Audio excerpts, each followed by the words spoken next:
right, folks, we are now in the final section of 2.6 that we're covering, which is going to be on rational functions. So first, let's just quickly define a rational function is a quotient of polynomial functions, and it can be written in the form f of x equals n of x over d of x, where n of x and d of x are polynomials, and d of x is not the zero polynomial. So obviously we can't divide a fraction by zero. Now, of primary concern with rational functions is their domain. Because of that fraction, we've got to be careful when the denominator is equal to zero. So we want to verify that those instances are identified and that it doesn't make the denominator equal to zero. So as you should recall, the domain of any function includes all real values of f of x where the function is defined. For rational functions, we must exclude all values of x that make the denominator equal to zero. However, at these excluded values, we notice something peculiar about their graphs. So let's see what I mean in this first example. So find the domain of f of x equals 3x over x minus 1 and discuss the behavior of f near any excluded x values. So we can do this a couple of ways. We can set up a table of values. That's a nice, quick and easy way. But before we worry about that, let's see if we can first quickly see where the problem spots are. So again, the top is fine. We know that 3x is defined over all real numbers. So there's nothing that causes a problem there. But obviously, where the bottom is equal to 0, and we can quickly see that when x minus 1 is equal to 0, that means x is equal to 1. So there's going to be our problem spots. So the domain of this should simply be all real numbers excluding x equals 1. Now, if you're using interval notation, which is historically what this textbook uses, we can write that as negative infinity to 1. And because we don't want to include 1, we're going to use parentheses, and then we'll use our union symbol, and then go from 1 to infinity. So that should be our domain. Now, as far as the behavior near any excluded x value, so again, we know 1 is the problem spot, but what happens to the graph as x gets closer and closer to 1 on both sides? So as we pinch our way towards that x equals 1, what's the graph doing? And we can use a table of values to see that. So let's try x and f of x. So we want to get close to 1. So let's kind of creep towards it from the positive side first. So let's start off with 2, and then maybe we'll do a 1.5, and then maybe a 1.1, and then maybe a 1.01. That'll give us a good idea of what's happening on the right side of x equals 1. Now, to make life easier for us, let's maybe do this on a graphing calculator. So if we turn that on, and we'll go into our y equals format. So let's put it in. So 3x over, and make sure we put it as a quantity, x minus 1. Now we can graph that, but there is a table option too. So let's see if we can get a table in here. All right, so now we're going to have to first set up the tables. So let's make it so that it just asks for the independent variable.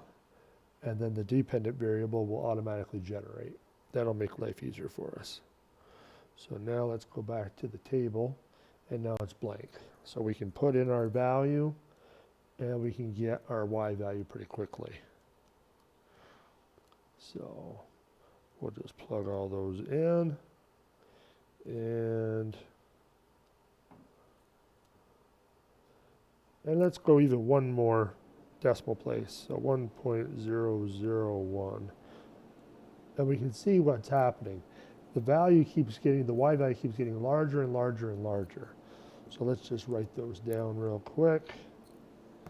So we have a 6, a 9, a 33, a 303, and a 3003. So it looks like it's getting closer to positive infinity. So we'll summarize it all in a second. Let's do it again on the other side just to kind of see. So let's go with 0. Let's go with 0.5. Let's go with 0.9, 0.99, 0.999. All right. So we'll bring our calculator back. And let's just go over the top of these. So 0, 0.5, 0.9,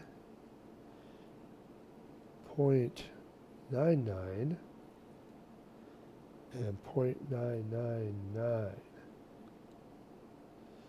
So just the opposite now. So now the numbers are getting really, really large on the negative side. So we have kind of a conclusion here. Let me just write these down.